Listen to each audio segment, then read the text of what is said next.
Produce होता है, कितने टाइप्स ऑफ चार्जेस होते हैं और चार्ज की प्रॉपर्टीज क्या क्या होती हैं। आज हम डिस्कस करने वाले हैं कूलम्ब्स लॉ के बारे में, जो चार्ज से रिलेटेड है। ये हमें बताएगा कि दो चार्जेस के बीच में फोर्स कितनी लगेगी। ठीक है, तो ये सेम हम इसको कंपेयर करेंगे न्यूटन्स लॉ ऑफ ग्रेविटेशन से, जो आपने क्लास 9 में पढ़ा था। तो एक बार पहले हम डिस्कस करते हैं न्यूटन्स लॉ ऑफ ग्रेविटेशन, क्योंकि इससे आपको क्लियरली समझ में आएगा। तो एक बार पहले हम न्यूटन्स लॉ ऑफ ग्रेविटेशन को डिस्कस करते हैं। न्यूटन्स लॉ ऑफ ग्रेविटेशन में हमने क्या लिया था, क्या बोला था न्यूटन ने, कि अगर कोई भी दो मास यूनिवर्स में r डिस्टेंस पे सेपरेटेड है, तो मान लेते हैं कि हमारे पास मास है m1 and m2, they are separated by a distance r। तो क्या बोला न्यूटन ने कि अगर दो मास है m1 और m2 और इनके बीच की सेपरेशन अगर r है, तो इनके बीच में जो फोर्स ऑफ अट्रैक्शन होगी वो डायरेक्टली प्रोपोर्शनल होगी प्रोडक्ट ऑफ मास के, एंड इनवर्सली प्रोपोर्शनल होगी square of distance between them. क्या बोला न्यूटन ने कि अगर हम अपने यूनिवर्स में किसी भी दो मास को कंसीडर करते हैं और उनके बीच की सेपरेशन अगर r है, then the force of attraction between these two masses is directly proportional to the product of masses and inversely proportional to the square of distance between them। तो ये equation first and this is equation second. अब अगर हम दोनों equation को combine करें तो क्या मिलेगा, F is directly proportional to the m1 m2 divided by r square। और हमें पता है कि जब भी प्रोपोर्शनलिटी का साइन हटाते हैं तो एक कांस्टेंट आता है, यहाँ पे कांस्टेंट आता है capital G, m1 m2 divided by R square. यहां पे जो कैपिटल G है इसे हम बोलते हैं यूनिवर्सल ग्रेविटेशनल कांस्टेंट। क्या बोलते हैं इसे, यूनिवर्सल ग्रेविटेशनल कांस्टेंट।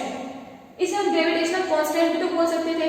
यूनिवर्सल क्यों आया, इसकी भी एक मीनिंग है। क्या मीनिंग है, यूनिवर्सल का मतलब होता है जो चीज हमारे पूरे यूनिवर्स में कांस्टेंट हो, उसके साथ हम यूनिवर्सल वर्ड का यूज करते हैं। तो यूनिवर्सल ग्रेविटेशनल कांस्टेंट का मतलब क्या है कि कैपिटल G की जो वैल्यू होगी वो पूरे यूनिवर्स में, चाहे हम किसी भी प्लैनेट पे चले जाएं, किसी भी प्लेस पे चले जाएं, हर एक जगह पे कैपिटल G की वैल्यू कांस्टेंट रहेगी। और कितनी रहेगी, 6.67 इंटू 10⁻⁻11 न्यूटन मीटर स्क्वायर पर केजी स्क्वायर। इस कैपिटल G की वैल्यू को सबसे पहले कैवेंडिश ने दिया था, और उन्होंने क्या बोला कि कैपिटल G की वैल्यू कितनी होगी, 6.67 इंटू 10⁻⁻11 न्यूटन मीटर स्क्वायर पर केजी स्क्वायर। ठीक है, और कैपिटल G को हम क्या बोलेंगे, यूनिवर्सल ग्रेविटेशनल कांस्टेंट। अब मैंने आपको कूलम्ब्स लॉ में ये सारी चीजें क्यों बताई, ये मैंने आपको इसलिए बताया क्योंकि कूलम्ब्स लॉ बिल्कुल सेम टू सेम ऐसे ही है। क्या करना है वहां पे, आपको सिर्फ मास की जगह पे चार्ज यूज करना है, बाकी सारा कुछ सेम। तो क्या होगा Coulomb's law, if there are two charges Q1 and Q2, ये चार्ज का साइन कुछ भी हो सकता है, कोई प्लस में हो सकता है, कोई माइनस में हो सकता है। तो if there are the two charges Q1 and Q2 separated by a distance r, then force of interaction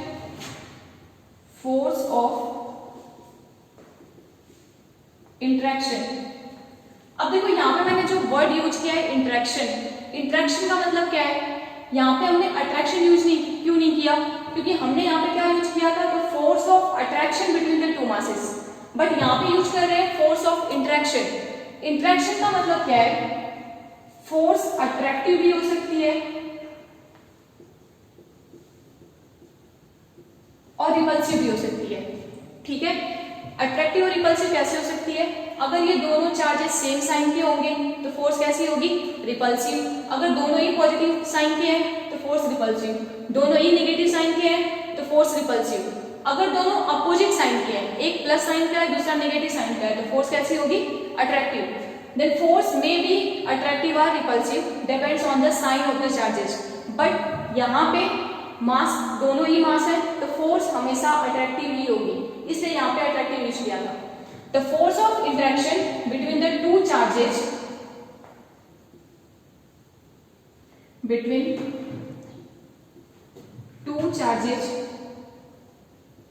is directly proportional to the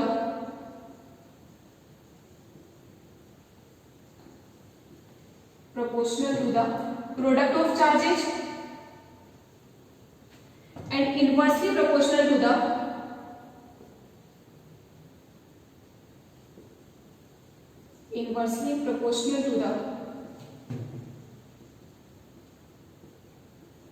square of distance between them। तो सेम आप देख सकते हैं वैसे ही है, जहां पे m1 और m2 था वहां पे q1 और q2 आ रहा है, यहाँ भी 1/r² था, यहाँ भी 1/r² आ रहा है।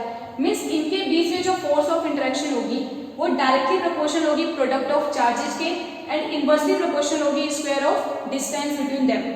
अब अगर इन दोनों इक्वेशंस को हम कंबाइन करें तो क्या मिलेगा, F is directly proportional to q1 q2 divided by r²। यहां से फिर से हम प्रोपोर्शनलिटी का साइन हटाएंगे, एक कांस्टेंट आएगा F equals to k q1 q2 divided by r²। यहाँ पे जो कांस्टेंट आता है वो k होता है, k की वैल्यू होती है 9 into 10⁻⁹। k equals to 9 into 10⁻⁹ newton metre square पर कूलम स्क्वायर। तो यहाँ पे देखो चेंज क्या आया, सिर्फ कांस्टेंट का चेंज आ रहा है। यहाँ पे जो कांस्टेंट था वो कैपिटल G था, यहाँ पे जो कांस्टेंट है वो k है, और k की वैल्यू कितनी है 9 इंटू 10⁻⁹ न्यूटन मीटर स्क्वायर पर कूलम स्क्वायर। k को 1/4π के इक्वल भी लिखते हैं। ये आपको अभी उतना ज्यादा डिस्कस नहीं करना है क्योंकि ये सारी चीजें आपको 12th में पढ़ाई जाएंगी। तो आप सिर्फ इतना याद रखना कि कूलम्स लॉ क्या होता है और k की वैल्यू कितनी होती है। तो कूलम्स लॉ में हमने क्या पढ़ा कि अगर हमारे पास दो चार्जेज हैं q1 और q2, इनके बीच की सेपरेशन अगर r है तो जो फोर्स ऑफ इंटरेक्शन होगी वो डायरेक्टली इनके प्रोडक्ट ऑफ चार्ज पे डिपेंड करेगी और इनवर्सली स्क्वायर ऑफ डिस्टेंस पे। अगर दोनों इक्वेशन को कंबाइन करते हैं तो फॉर्मूला मिलता है F equals to k q1 q2 divided by r²। It means k की वैल्यू कितनी आई 9 इंटू 10⁻⁹ न्यूटन मीटर स्क्वायर पर कूलम स्क्वायर। अब यहाँ पे हमने क्या लिखा कि जो k होगा उसको हम 1/4πε0 भी लिख सकते हैं। अब यहाँ पे देखिएगा एक बहुत ही इंपॉर्टेंट बात है, अगर इनके बीच के मीडियम को पहले मैंने चार्ज को एयर में रखा, अब अगर मान लो इन दोनों चार्ज को उठा के मैंने किसी लिक्विड में डाल दिया, किसी अनदर मीडियम में डाल दिया, तो क्या तब भी इनके बीच में फोर्स इतनी ही होगी जितनी एयर में लग रही थी? कोई चेंज नहीं आएगा।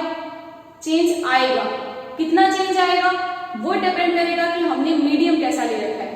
तो ये जो हमारी इलेक्ट्रिकल फोर्स है, कूलम्स लॉ से जो फोर्स आती है वो मीडियम पे भी डिपेंड करती है कि हमने चार्ज को किस मीडियम में रखा है। तो अगर हम मीडियम की बात करें तो F को लिख सकते हैं k q1 q2 divided by r² means 1/4πε0 q1 q2 divided by r²। अगर मीडियम एयर है तो हम यूज करेंगे ε0, तो this is the case for air. और अगर हम किसी अनदर मीडियम की बात करते हैं तो वहां पे यूज करेंगे q1 q2 4πε इंटू में r²। वहां पे हम ε0 की जगह पे क्या यूज करेंगे ε0 रिप्रेजेंट कर रहा है electrical permittivity of free space या फिर एयर, एंड एप्सिलॉन रिप्रेजेंट कर रहा है electrical permittivity of medium. ε0 is the electrical permittivity of free space and epsilon is the electrical permittivity of medium। ठीक है, तो अगर किसी भी मीडियम की बात करेगा तो आपको उसकी इलेक्ट्रिकल परमिटिविटी को दे रखा होगा, आप क्या करोगे इसकी जगह पे क्या यूज करोगे, उस मीडियम की परमिटिविटी को यूज करोगे। और अगर एयर की बात करेगा तो डायरेक्टली 1/4πε0, और 1/4πε0 की वैल्यू कितनी होती है 9 इंटू 10⁹ 1/4πε की वैल्यू 9 इंटू 10⁹ नहीं होती है, इस बात को याद रखना।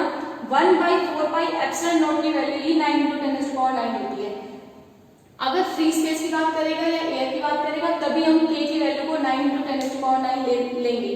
अगर किसी मीडियम की बात करेगा तो हम इस वैल्यू को नहीं ले सकते, ये सिर्फ और सिर्फ एयर या फिर फ्री स्पेस के लिए एप्लीकेबल है।